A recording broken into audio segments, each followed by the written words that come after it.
and injuries sustained. I once again condemn these acts of violence. Already, the police have arrested several individuals in connection with the Cape Man violence. Let me assure you that all those responsible will be fully prosecuted under the laws. There is no place for violence in Liberia. We should all be free and safe to participate in these elections. It is my constitutional duty as leader of the country to ensure that all persons can exercise their democratic rights to vote freely, fairly, and peacefully. It is a responsibility that I take very seriously. I have therefore instructed the national security to take all necessary measures so that each and every voter is protected during voting. I urge all political leaders to also use their platforms and influence to admonish supporters to refrain from provocation which leads to violence at the polls.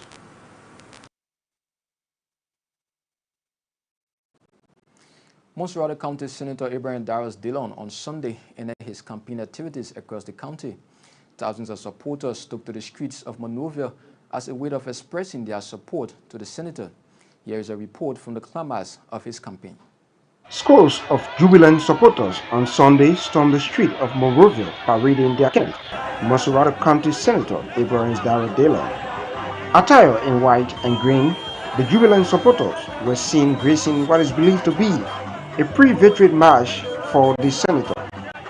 They could be seen carrying lights as indication of self-proclaimed name of the Montserrado County Senator, the light. After hours of street parade, Senator Dillon and supporters finally arrived at the headquarters of the former ruling Unity Party in Congotown. In the midst of darkness, the senator hurriedly took to the podium to address his supporters. We want to say thank you. God provided us to be the light, but trust me, you are the hydro. You are the hydro. Without you, the light cannot come on. So on Tuesday, let's go beat CDC and join me up with over 400,000 votes. As Liberians go to the polls Tuesday to elect 15 senators and 2 representatives, it is unclear as to who will be the next senator of Montserrado County. Ayeson Nimba, KMTV News, Monrovia. Many thanks to Ayeson Nimba for that report. The Liberia Council of Churches says it remains opposed to the conduct of the national referendum slated for tomorrow, December 8. Addressing the news conference in Monrovia, the president of the council, Bishop Kotu Brown, said preparations leading to the conduct of the referendum were inadequate, and the council is therefore calling on all registered voters to vote no to all propositions at tomorrow's polls.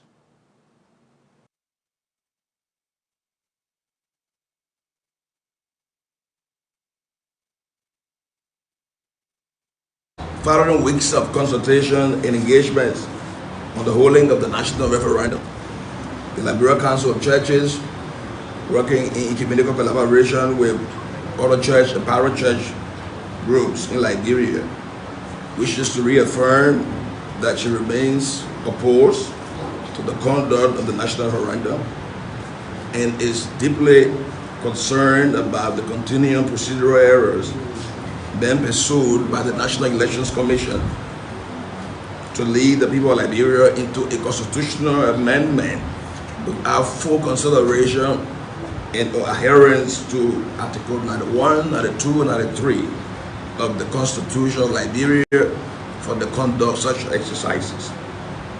The Liberia Council of Churches therefore calls on all registered voters eligible to participate in the December 8 polls to vote no to the 8 propositions already presented on the National Elections Commission ballots for the referendum.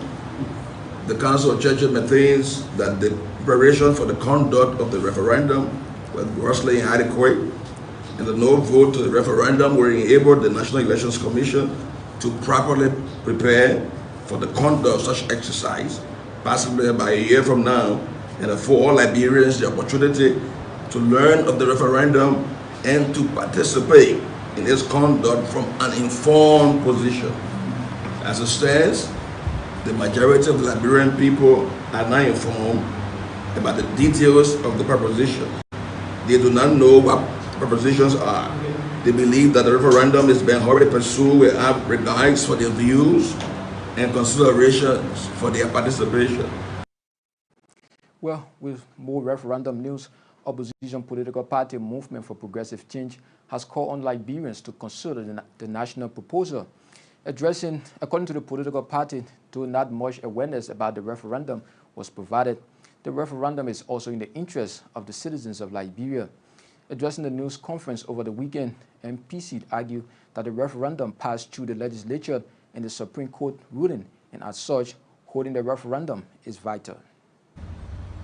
We are of the conviction that to defer the holding of the referendum on the 8th day of December 2020 could cause another financial burden to our ailing economy. The concept of a referendum reducing the tenure of offices of elected officials is a breakthrough for Liberia. A proposition in the referendum suggesting the citizenship for Liberians in the diaspora whose parents were Liberians at the time of their birth but gained citizenship in another country could immensely improve the Liberian economy and provide an opportunity for their full participation in the development of this country. We must move forward. The call for the resignation of the Board of Commissioners at the National Elections Commission at the 11th hour of this midterm senatorial and by-election is unthinkable. Such recommendation is untimely and may necessitate serious political stalemate. The call for and all associate justices of the Supreme Court to resign at this crucial time in the history of our country is laughable.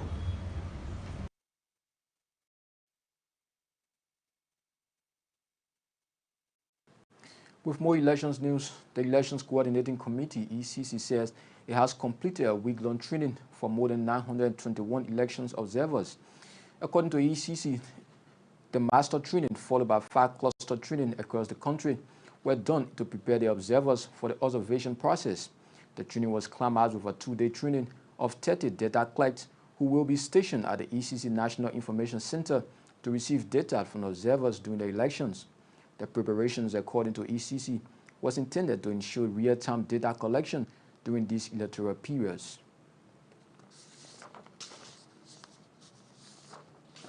Well, let's now move on to this next development where, following the clamors of campaign in the country, Liberians are now preparing to go to the polls on tomorrow to vote for 15 new senators and 2 representatives. Let's now connect to our Nimba County correspondent, Nathaniel Tukpa, who is joining us live from Nimba County to provide us update on unfoldings relative to what's happening in Nimba ahead of tomorrow's election. Good evening, Nathaniel. Good evening, Anthony. Now, tell us about the current atmosphere in Nimba County ahead of tomorrow's elections. Tomorrow's election is a very crucial one, and everyone is concerned about how they are going to make that critical decision when they are beyond the veil on to mark their ballot paper tomorrow. But the general atmosphere here in Nimba is calm because everybody, the security, and even the National Elections Commission, the Upper Nimba Street, has been assigning those pool workers at their respective deployment areas that they will be serving post tomorrow at elections activities.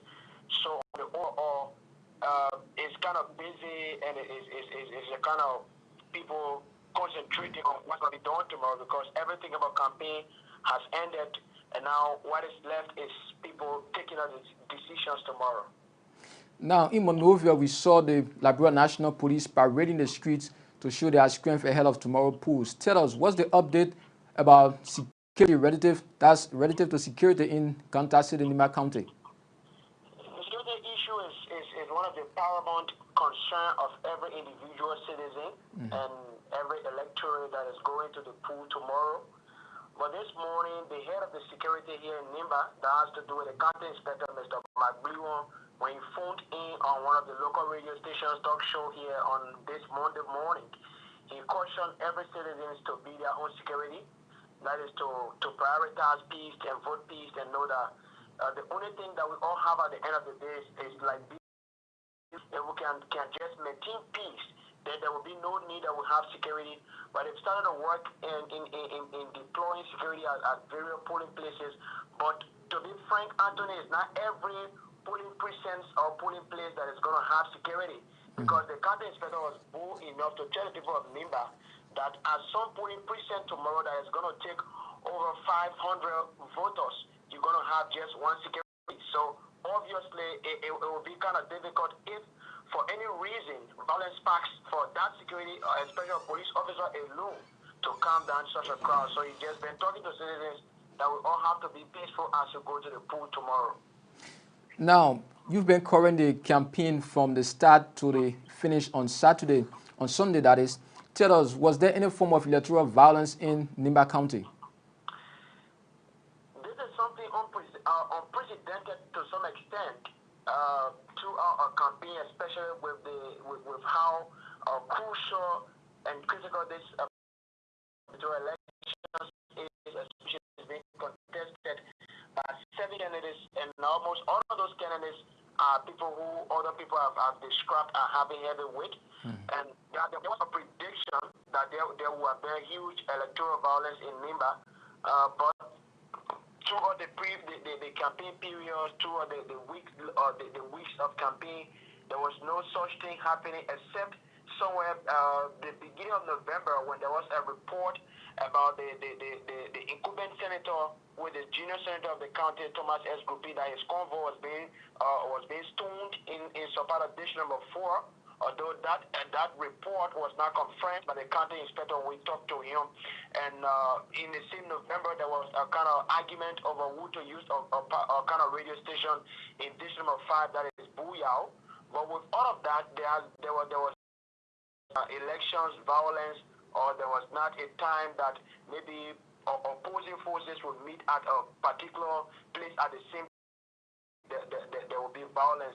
There was nothing like that, and this is something that people have actually been, applauding those 7 candidates for the level, and even the citizens for the level of peace they've maintained and the resilience. And people are getting to know that indeed Liberians, Nimbayans are ready for peace, and we all know that the peace we have can only be maintained if we all put our all into it and know that it is because of peace that we have the opportunity to do whatever we're doing. Now, finally, before we can take leave of you, these 7 candidates that are within the race, is there any way that you can predict, or this race is predicted? Obviously, it's critical. It's actually critical, because if you look among the 7 candidates, those are all people, about 6 of them have tasted the political water of Nimba County. You have Madam Edith Gonglo, the biggest opposition bloc that has to do with the 4 collaborating political parties. And then you have the sitting senator of district number 1, who is also vying for this post, and he's being backed by the godfather of politics in Nimba, that Senator Prince Yomi Johnson. NPR is also being supported by the ruling establishment, that is the Coalition for Democratic Change. So if you look among the 7 candidates, because of the 2 backings from those 2 candidates, that is coming from the opposition arm and coming from the ruling establishment. People have been looking at perhaps it's going to be something like a contentious, most especially between Representative Kong and that of Madam Edith Gonglo, who has on 2 occasions gone into the race and has come second in all of the senatorial elections. And she's the only person among the 7 candidates that is going to the senatorial race for the 3rd time, although she did not win the previous 2. Nathaniel, for joining us there from Ganta City, Nimba County. Thank you, Anthony. I'm so humble and I'm glad to be with you tonight. Thank you. He's our Nimba County correspondent joining us live from Ganta City, Nimba County. The fight against sexual and gender-based violence continues to increase as youth organizations have taken on series of activities in observance of the 16 days of activism. In following to this, Bridge Institute of Democratic Action and Democratic Initiative for Youth Empowerment and Economic Development, with support from Action Aid and CEDA, have observed the 16 days of activism in Montserrado County. The observance was demonstrated through a public campaign against SGBV cases in Liberia. KMTV Zach Sherman has more on that development. The youth organization said gender-based violence and all other forms of violence against women and girls is vital, and it is the responsibility of everyone. The public engagement, according to them, is in observance of 16 days of activism, which is a global campaign to end gender-based violence. The issue of sexual-based violence is an issue that concerns everybody. Parents and community dwellers, the children, everyone is as equally engaged in it. So when we move to communities, parents has been engaged and they have appreciated the fact that we are moving to communities to talk to them, and they have been cooperating very well. Okay. We have been trying to tell our parents to play their part while the teachers are playing their parts, advocates are playing their parts, going to the street protesting. The parents too should be in the back talking to children, and then the children too should be there being aware that sexual-based violence is not good. They should know how to carry themselves, what they should do, what they shouldn't do, and because only this way we can end violence. The campaigners who took onto the streets during the weekend said SGBV cases does not only affect women and girls but also affect men and boys. They want teachers, parents and community dwellers to take measures that will secure the lives of children and the young generation. The messages are very clear. We are going out to peers, talking to parents, talking to guardians about these issues, because we believe that this issue, they have to know about it. We notice that most of our younger ones have been victimized, they have been devalued. Seriously, the issues that have to do with sexual domestic violence, the issues that have to do with gender-based violence, all these issues are important issues and they have to know all these issues. Parents, you shouldn't stop talking to your children. You shouldn't give an excuses such like my child or my children have become worse. Their attitude these days change. These are all not excuses. You have to put your effort so that child can forge ahead positively. Until December 10, which ends the 16 days of activism, some youth organizations like Bridge Institute for Democratic Action and Development, Initiative for Youth Empowerment and Economic Development, have continuously carried out awareness in an effort to make Liberia free of cases. This is Zach Sherman reporting for KMTV News. An award-winning businessman in Rubber Sport Grand Kimon County, Sulemani Diallo, who was for the second time awarded the 2018-2019 tax contributor by the Liberia Revenue Authority, is calling on business owners to pay their taxes due to government. Diallo, along with other business owners, were awarded for their commitment and dedication to paying taxes due to government. According to Diallo, it is important for citizens to pay taxes as the revenue generated helps government bring development in the country. Yes, it's good to pay the tax because the government living by the tax. To pay the hospital, school, any kind of government do, if you don't pay tax, the government can get money to pay to build their thing. I know, but most of our business people, especially Rubber Sport, they don't know how to pay tax. When you tell them, Somebody, oh, I mean, a citizen, I'm not foreigner. I can pay tax. I think recently, about 5 years ago, know about important to pay tax. Okay. They want racing, they want rule, they want this, they want that, they want school, they want this. You know, they're not paying tax. They have public government will get money. Huh? You have to pay the tax. Me, since I start business, I don't government $5. So that the reason always I let to give me a word because I don't for government. And government can force me to pay. Myself, I willing to pay. All the time. January 1st, I register. First quarter, I pay. Second quarter, I pay. Third quarter, I pay. Fourth quarter, I pay. They can force me to pay.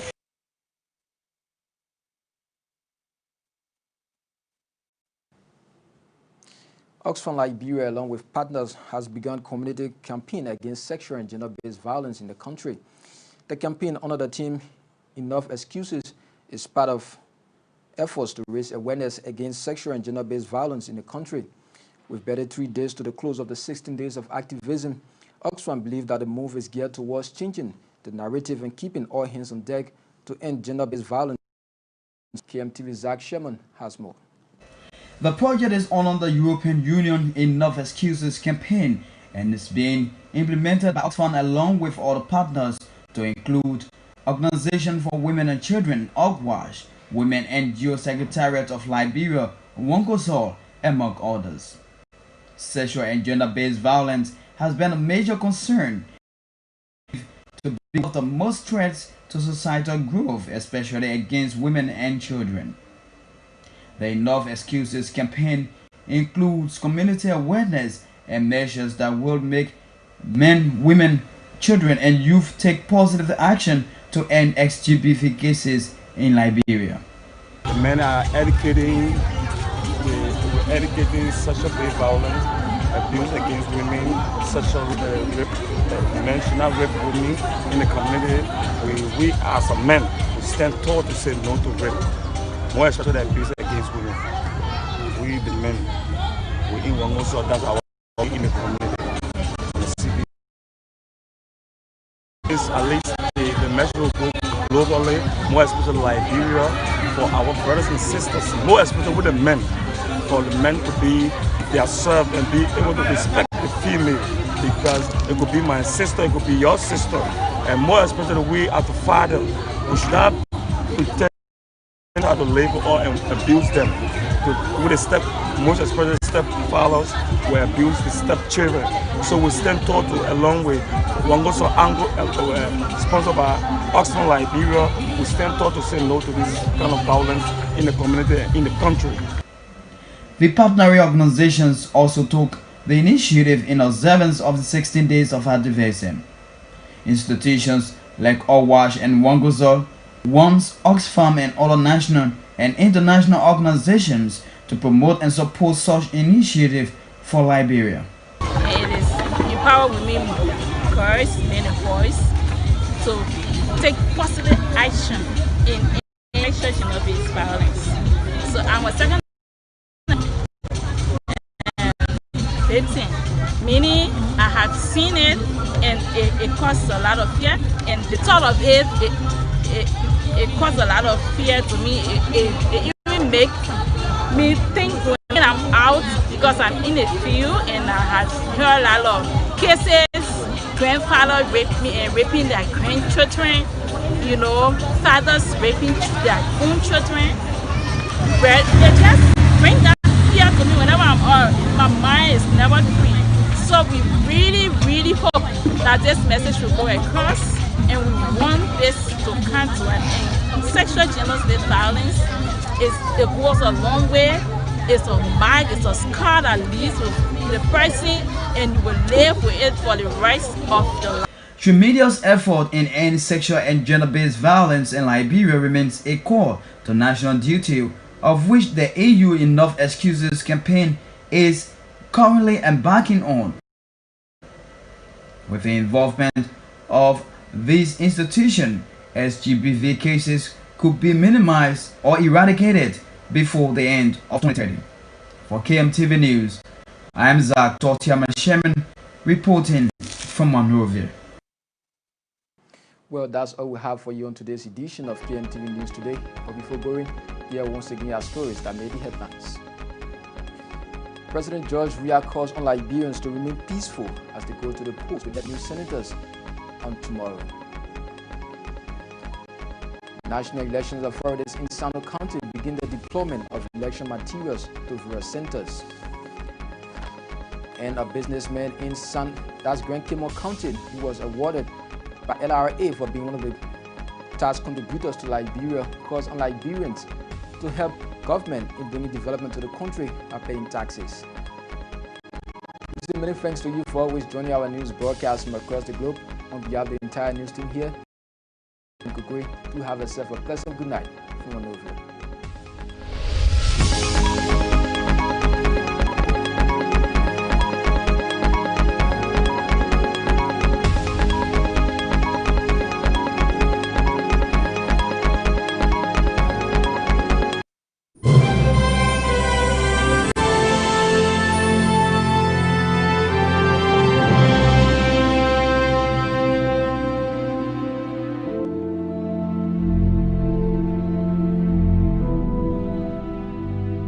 Good afternoon, good morning, good evening to everyone watching across the globe right now.